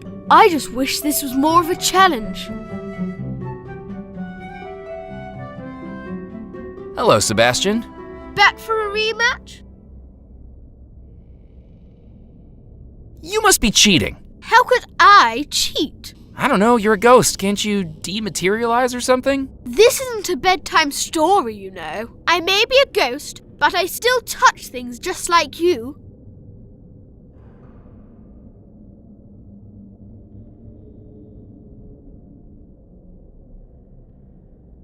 You seek, I'll hide. You're on. 1 Mississippi. 2 Hiding inside a locked chest might have been fine for a ghost, 3 but Mississippi. as long as I cherished staying alive, I wasn't 4 climbing Mississippi. inside it. I was far too big to fit behind the curtain. Ready or not, here I come.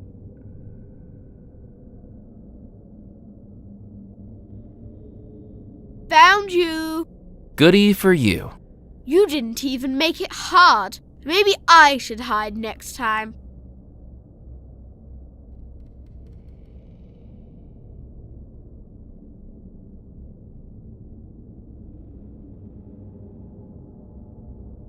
Hello, Sebastian. Back for a rematch? You seek, I'll hide. You're on. 1 Mississippi. 2 Mississippi. 3 Mississippi. 4 Mississippi. 5 Mississippi. Ready or not, here I come. Found you. Goody for you. You didn't even make it hard. Maybe I should hide next time. Hello, Sebastian. Back for a rematch? You hide, I'll seek. Great. Eyes closed and count 5 Mississippis. I won't even leave the room. 1 Mississippi, 2 Mississippi, 3 Mississippi, 4 Mississippi, 5 Mississippi. Ready or not, here I come.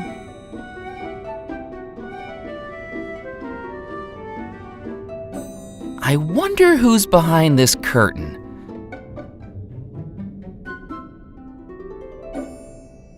What? How'd you find me? Maybe you're not the best at this after all. You cheated.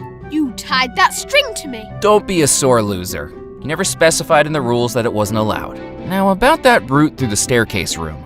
Grown-ups are tricky. Here, this'll tell you how to do it.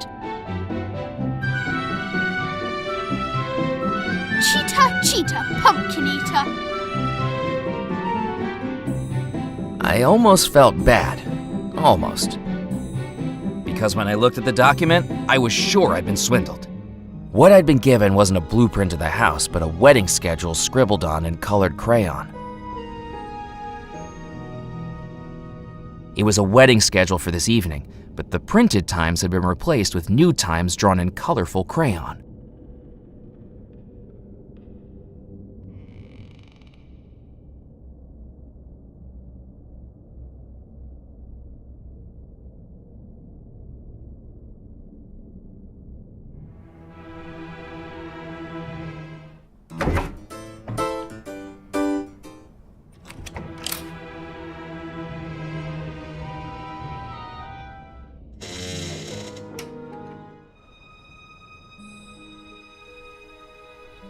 I couldn't reach the tool.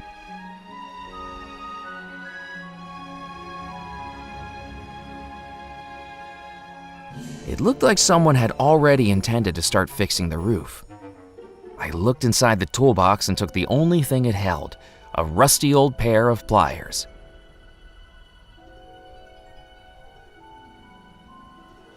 As a child, I'd once watched a traveling circus act calling himself the Great Balancerio amble his way across a high wire with only a parasol to keep him steady. With absolutely zero practice and infinitely more chance of death, it was now my turn to try it. Oh well, here goes.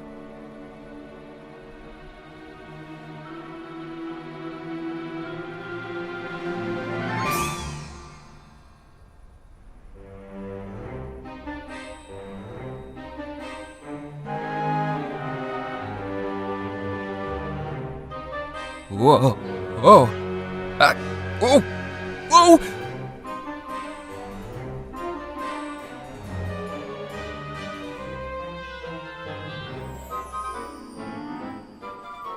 Oh, that was a close one.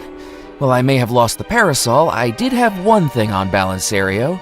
I accomplished my stunt without having to wear a leotard.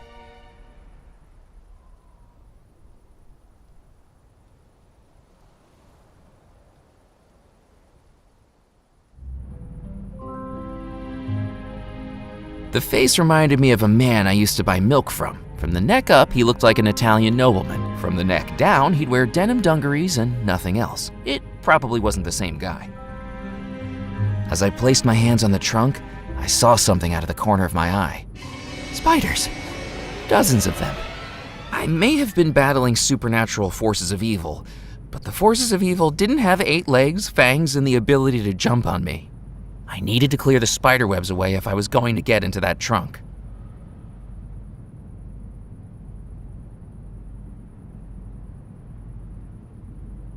Using the feather duster, I began sweeping away the spiders and their webs from a relatively safe distance.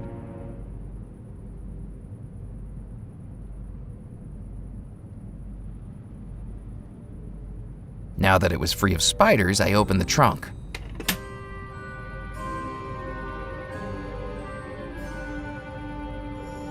Searching through the trunk, I found blankets, bedding, tablecloths, and tucked up in the corner, a delicate lace veil.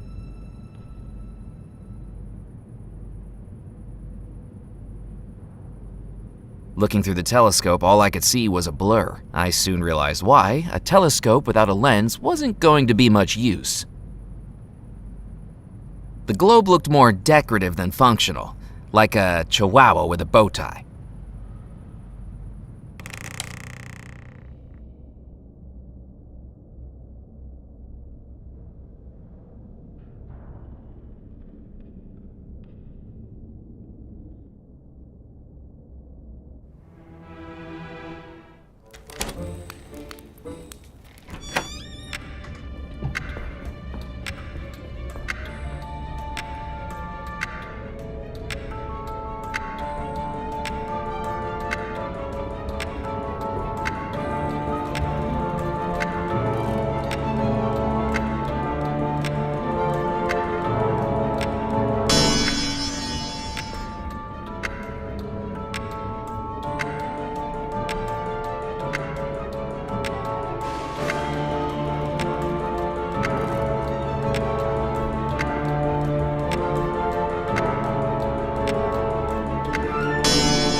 My head still spinning, I passed through the final door of the staircase room with the realization that I'd followed the final steps of a dead man.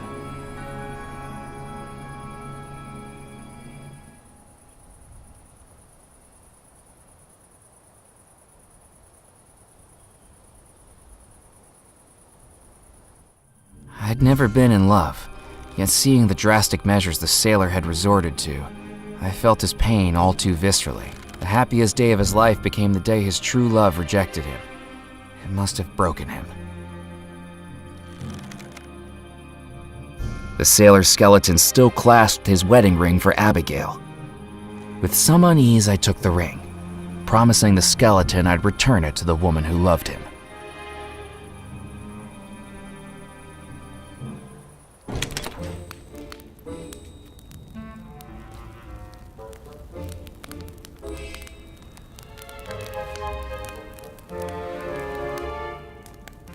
I had nothing else to say to the Colonel. I had nothing else to say to Father Foskett.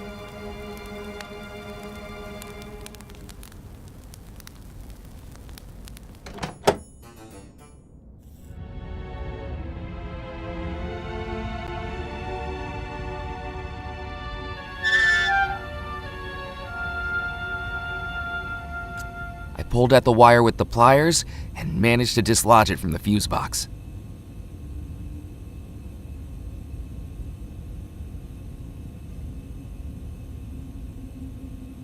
I needed to think of something else.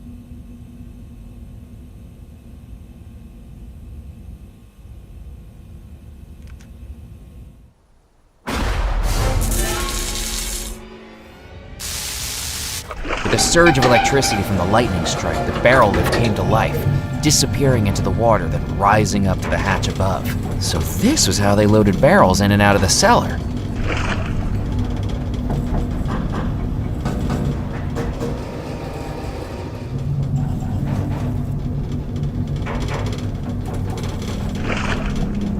I needed to use the switch to operate the barrel lift.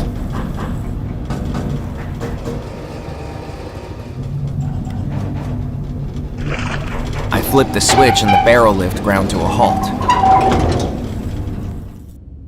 I needed to use the switch to operate the barrel lift.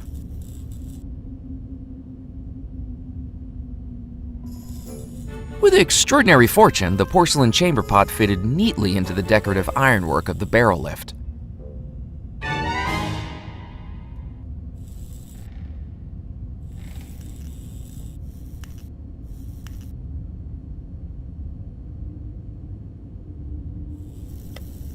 I flipped the switch and the barrel lift started up again. Held by the barrel lift, the chamber pot plunged beneath the surface, scooping up the murky floodwater, then carrying it to the ground-level hatch above. With time, the jury-rigged machine began bailing the cellar like a sailor trying to save a sinking dinghy.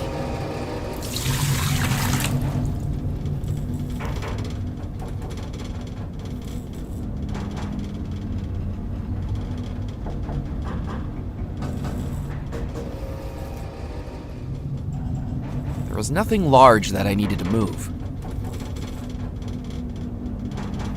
All of the smaller barrels I could see were rotted and empty. I turned the spigot and rum began to pour out. If I wanted some, I needed something to carry it in.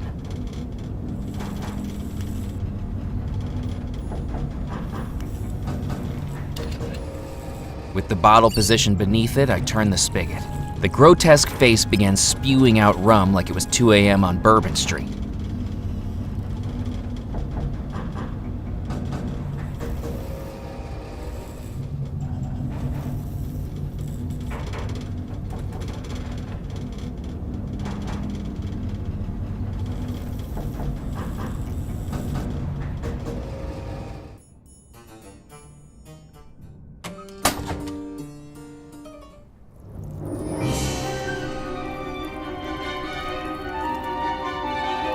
I emptied the rum onto the thorns and waited.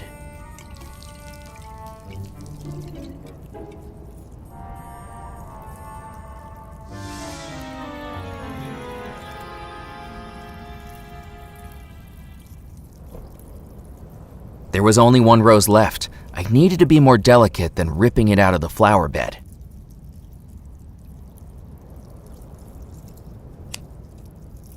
Delicately, I cut the stem and picked up the last rose in the house.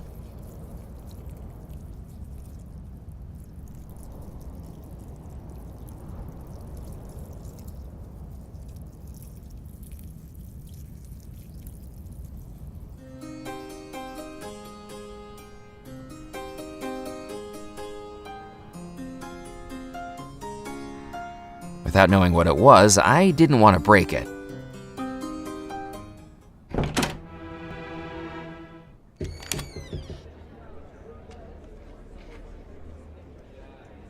You know, it's funny, I completely forgot I had the invitation on me the whole time. It's these vest pockets. They're much bigger than they look. Seriously, you wouldn't believe the number of things I've been carrying around with me tonight. You have an invitation?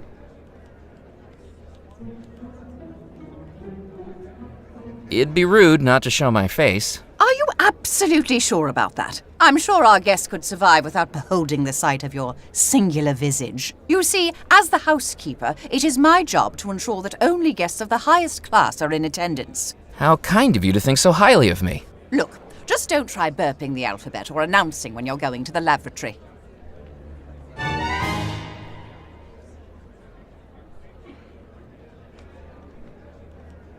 Please keep clear of the dance floor!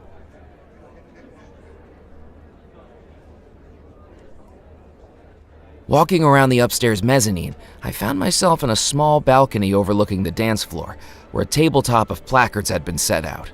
At the side, a board marked "Dance Steps" looked like it would hold the placards in a chosen order, directing the dance below. All I had to do was set it up, then ring the bell.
The dancers moved around the dance floor like clockwork soldiers, directed by the moves on the board, and with their movements, the cart holding the wedding cake could be pushed around too.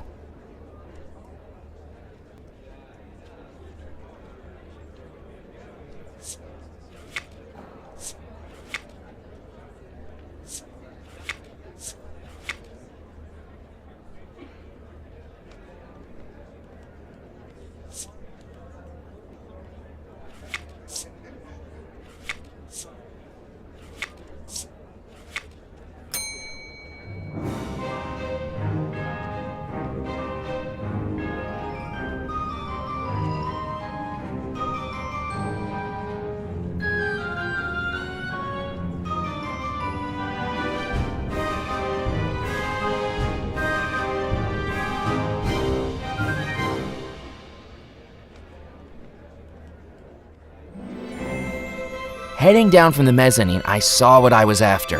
The cake cart had been pushed off the dance floor and into reach.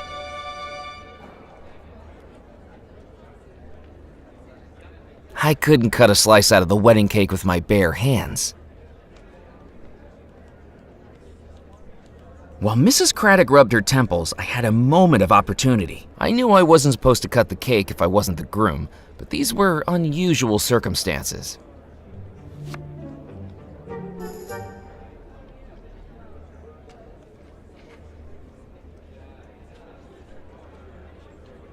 Did you just touch the wedding cake? Certainly not. I was just admiring it. I should hope so. If I catch you with so much as a crumb on your fingers, you will be in serious trouble.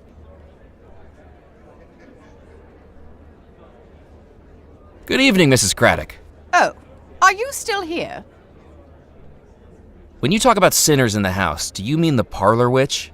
Don't even mention her. Why the Bellemores thought to bring her into this house is beyond me.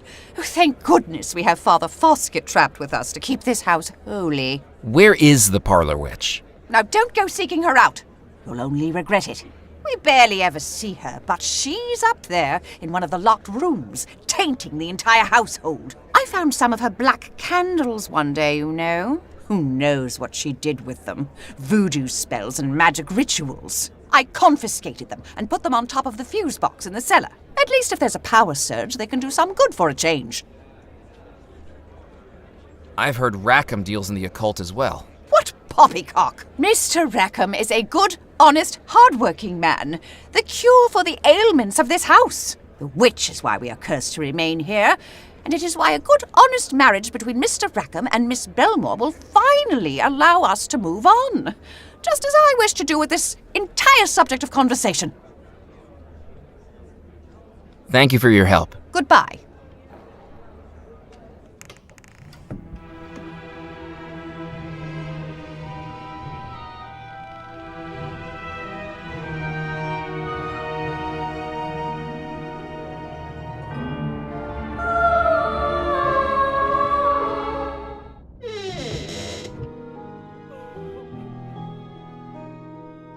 The phonograph horn had snapped off the machine when I was flung out of the balcony doors.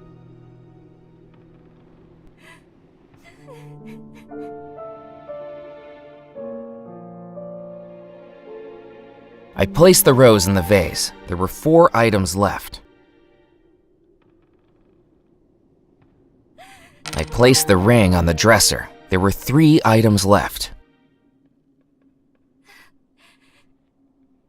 I placed the wedding cake on the dresser. There were 2 items left. I placed the veil on the dresser. There was just 1 item left. As I concentrated on the phonograph in the mirror, it began to sound like I could hear its music through the reflection itself.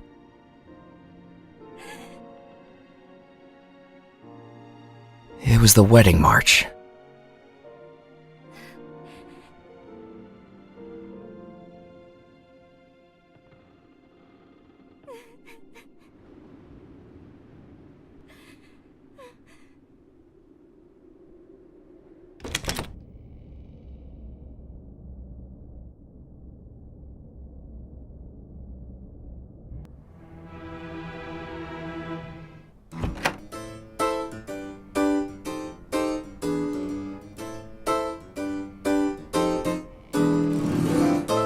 Without knowing what it was, I didn't want to break it. My piano repertoire consisted only of a few bars of Twinkle Twinkle Little Star, and I thought it best not to inflict that upon anyone. Good evening, Ezra. Hello, Murphy. What's the machine next to your piano? That's my ticket out of hustling, a phonograph recorder. I'm going to compose and record a hit song. Something that'll sweep the nation, like those guys on Tin Pan Alley. I can record and release a song all across the country, and people will be able to hear me live in their living room. But you're not live, or living. That'll be how I market myself. Anthems by apparitions, hymns by haunts. The magazines won't give you the time of day if you don't have some way of standing out. If I'm dead, it's better to be composing than decomposing. How does the machine work? You just put in a blank record and press record. There's an old one still in there if you want it. It's too worn for me to use anymore. The records have a thin layer of black wax on the outside, and the machine records the sound as grooves in the wax. Keep an ear out for me in a year's time. I should get going. See you around, Murphy. I took the record from the recording machine. With its outer coating worn away with age, it wasn't in a state to record onto.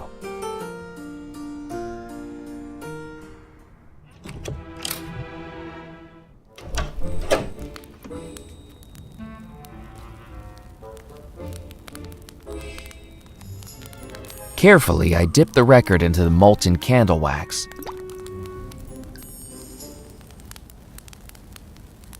Once pulled out, the thin layer of wax rapidly cooled, leaving me with a blank, reset record.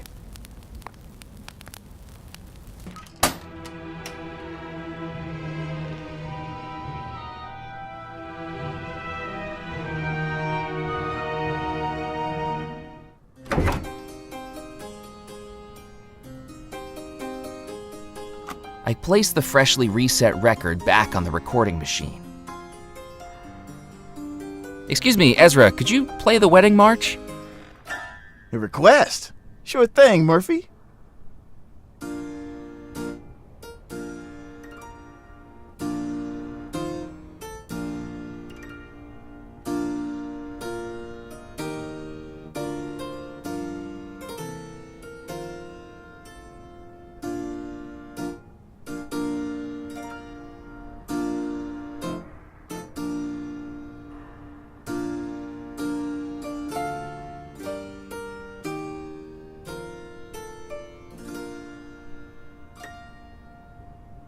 Thank you very much. I clicked off the machine and picked up the newly recorded record.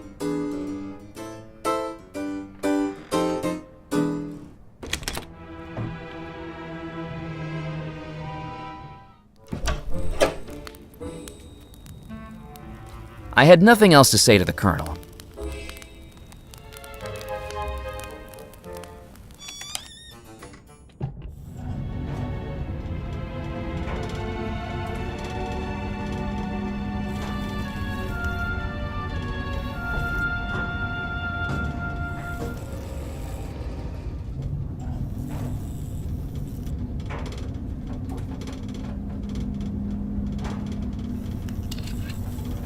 refilled the bottle, but as the rum neared its neck, the flow turned to dribbles. That must have been the last of it.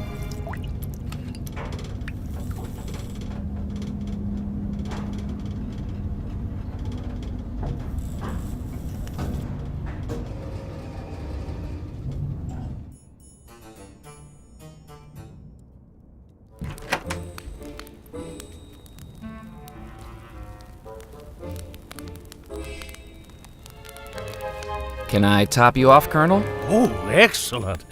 What do you have there? Bellemore rum, aged 33 years. Wonderful. Fill her up. I much prefer rum to that hoity-toity champagne they serve. Rum is a man's drink. I'll save this for the toast later. Do you think that's a good idea, Colonel? I certainly do. You know, Foskett, I've had about enough of your sanctimonious prattling. I try to sit here and enjoy myself, and all I hear is the droning of a long-winded clergyman. I'm not droning. You just don't like to face the truth. My sanctimonious prattling, as you so ungratefully call it, is all that stands between your unrighteous life and a subsequent consignment to the fiery gates. You know, that must be it. It's a revelation, an epiphany. All these years I've been thinking I've been in limbo, wondering why I haven't moved on to the pearly gates or the raging fires, and now I've realized. What have you realized? I must be in hell right now, and listening to you is my torture. Well, that's it. I can't bear any more. There! Now I can't hear a word you say. Infantile. Well, I should certainly hope she does.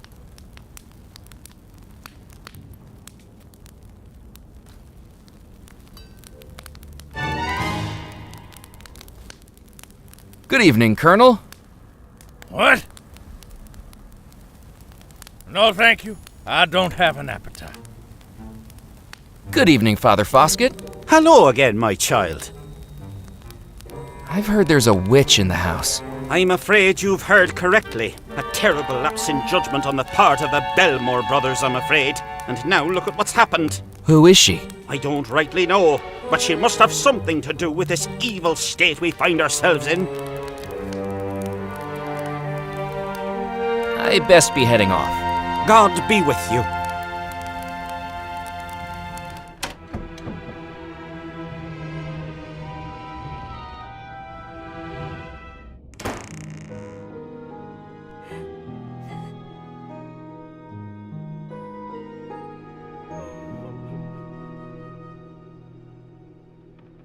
With a bit of improvisation, I have fixed the ear trumpet to the phonograph in place of the broken horn.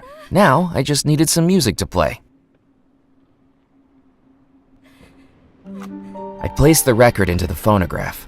Now working again thanks to my addition of the ear trumpet, and with all the other wedding items on the dresser, it was time to start it playing.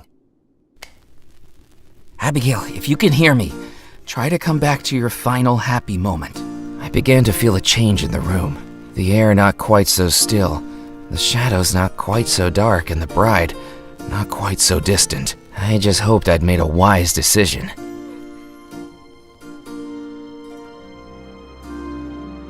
You cannot be allowed to do this. I will stop you. At any cost, I will stop you. I'm free. You came back. Please don't try to kill me a third time. Don't worry, Murphy McAllen. I'm not here to do that. I think I might have caused all of this, but I can explain everything. I'm afraid to say I think you might be right, but at least there's a chance we can do something to fix it. If only... Oh no. He's coming. Who's coming? Rackham, you need to hide. If we're going to fix this, he can't know where you are. Quickly, out on the balcony. Abigail, where is he? Where is who? Don't play dumb with me, little girl. I know about your little game on the riverboat. I know that you've brought that mortal into the house. Where is he? You know, I haven't seen him. I know you're lying to me, Abigail, but it makes no matter. There's nothing any mortal can do to stop my plans. The wedding will take place tonight, and this time, you're going to say I do. I'll never marry you, Rackham. I'm afraid you won't have a choice. I've broken free of your spell before. I can do it again. I'm not so sure that's true. The love spell will take hold again, and every minute you spend broken out of it drains you more and more from ever breaking out of it again. Soon the spell will take hold of you forever, and then you will marry me. The Bellemore treasure will be mine. No. You had your chance, Abigail. You chose that nightmare, and after tonight, you'll never be able to leave it again.